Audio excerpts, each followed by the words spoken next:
Welcome to this explainer. Look, today we're going to calmly peel back the layers of a deeply unsettling yet entirely invisible force that drives pretty much everything we do: ambition. We're going to dig into the hidden psychological mechanisms, those deeply ingrained emotional patterns, and the modern social dynamics that trap so many of us in an endless, exhausting pursuit. Somewhere tonight, right now, while most of the world is sleeping in total silence, millions of people are still awake. They're working. Picture the silhouette of a founder staring blankly at glowing spreadsheets in a dark, completely empty office.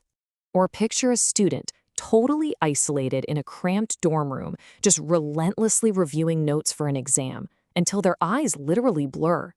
Or maybe it's an athlete pushing through the agonizing physical pain of one last solitary training session, long after the crowds have packed up and gone home.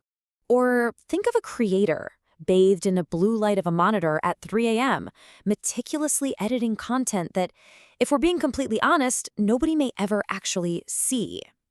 Now, from the outside, these individuals seem entirely disconnected. They live in different countries, belong to different cultures, and are chasing vastly different goals. But looking at these vastly different lives, we're really forced to ask a pretty haunting question. Why do we want success so badly? Why do we spend years, honestly, sometimes our entire lives, chasing goals that rarely satisfy us for more than just a fleeting moment? And why does some of the most accomplished people on the planet just keep chasing more, long after they've already won the game? Chapter 1: An Ancient Survival Mechanism.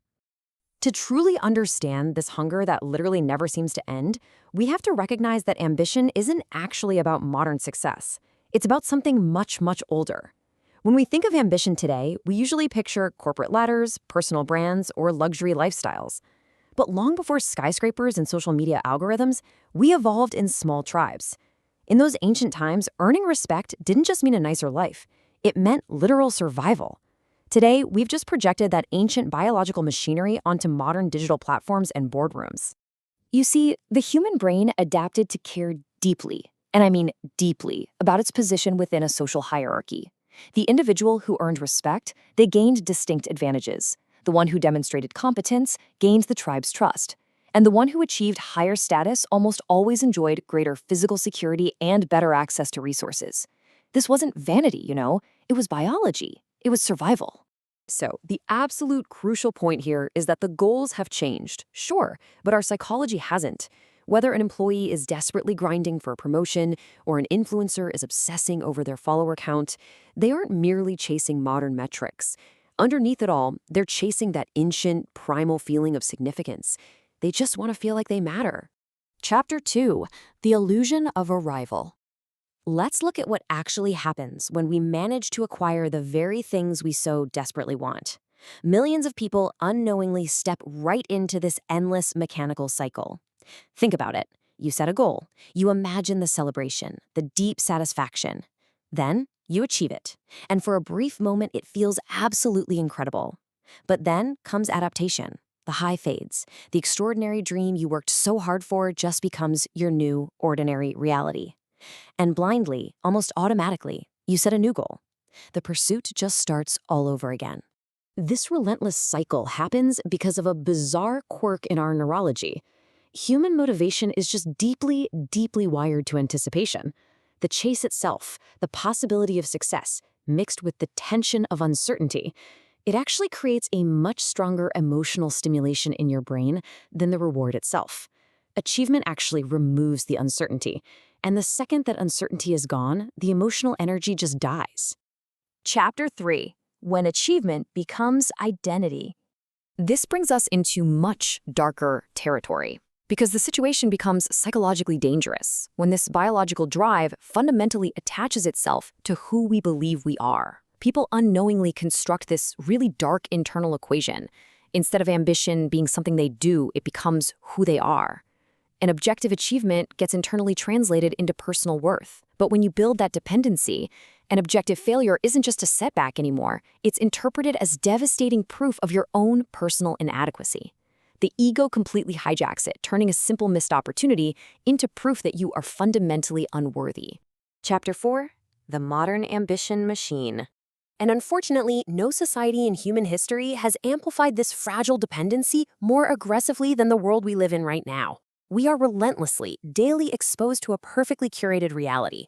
We see founders raising millions, young professionals buying luxury apartments, influencers showcasing utterly ideal, flawless lives. And the result? It's subtle, but it is highly destructive. We are quietly forced to compare our messy, private, everyday reality to everyone else's polished public highlight reel. This constant state of comparison creates a deep sense of psychological tension. It makes us pause and wonder, are we actually pursuing our own genuine desires, or are we just inheriting the crushing expectations of modern culture?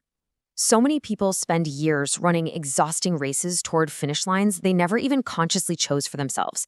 They're just running because society quietly whispered that they should want more. Chapter 5: The Cost Nobody Talks About. While the world continuously applauds the highly visible outcomes of ambition, it almost entirely ignores the devastating, invisible trade-offs required to get there. The invisible sacrifices are immense. We're talking missed relationships, sacrificed health, profound, isolating loneliness. The world sees the championship trophy. They don't see the crushing, emotional exhaustion. History is absolutely littered with highly successful individuals who achieved extraordinary things on paper while privately suffocating from burnout and a deep, gnawing dissatisfaction. The ambitious person always convinces themselves that peace is just beyond the next milestone, but the horizon just keeps moving. Eventually, many of these highly successful people discover a haunting truth. The achievement was simply the vehicle.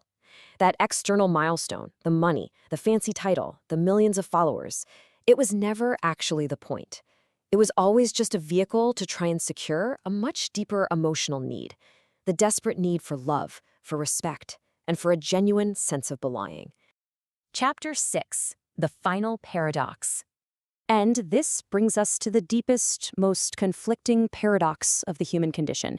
Ultimately, all of this frantic late-night working, all this endless striving, it's just a search for evidence. We are frantically searching for evidence that our story mattered, that our brief existence meant something. But here is the tragedy of it all. Significance is a feeling, and a feeling cannot be permanently secured by an external reward.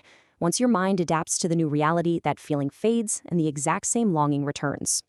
So we're left with this profound duality. Without ambition, human progress would completely halt, civilizations wouldn't advance, and extraordinary innovations would never emerge.